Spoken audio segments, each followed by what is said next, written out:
Joint council of state service organisation Kollengode മേഖലാ സമ്മേളനം നെന്മാറയിൽ നടത്തി.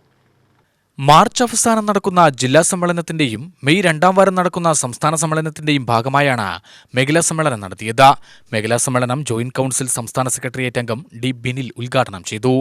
അപ്പോൾ ലോകം ഇപ്പോൾ ഒരു വിരൽത്തുമ്പിൽ നിൽക്കുന്നു എന്ന് പറയുന്ന രീതിയിൽ ശാസ്ത്ര സാങ്കേതിക വിദ്യ ഇത്രയധികം വളർന്നു വഹിച്ച സാഹചര്യത്തിൽ ലോകത്ത് ഏത് കോണിലുണ്ടാകുന്ന ഏത് വിഷയവും നമ്മുടെ കൂടി ബാധിക്കുന്ന വിഷയമായി തീരുകയാണ്. മാത്രവുമല്ല, ലോകത്തുണ്ടാകുന്ന ഏതൊരു നീക്കങ്ങളും സ്വാഭാവികമായിട്ടും അതിൻ്റെ അനുരണനങ്ങൾ എല്ലാ മേഖലയിലേക്കും ബാധിക്കുമെന്നുള്ള വസ്തുതയും കാണിക്കുകയാണ്. അതുകൊണ്ടാണ് കോവിഡാനന്തര ലോകത്ത് സംഭവിച്ചുകൊണ്ടിരിക്കുന്ന ഓരോ വിഷയങ്ങളും നമ്മൾ വളരെ ജാഗ്രതയോടുകൂടി കണ്ടറിഞ്ഞ് പരിഹാരമുണ്ടാക്കുവാൻ വേണ്ടിയുള്ള പരിശ്രമങ്ങൾ നടത്തി മുന്നോട്ട് പോകണമെന്ന് പറയുന്നത്.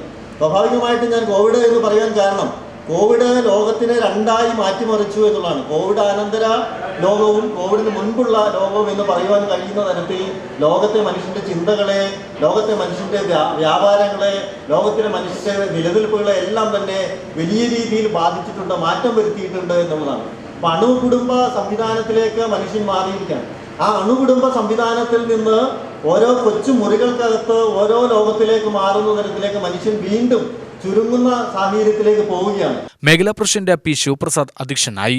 സിവിൽ സർവീസ് മേഖലയിലെ വിവിധ വിഷയങ്ങൾ, മറ്റ് ആനുകാലിക സംഭവ വികാസങ്ങൾ എന്നീ വിഷയങ്ങൾ സമ്മേളനം ചർച്ച ചെയ്തു.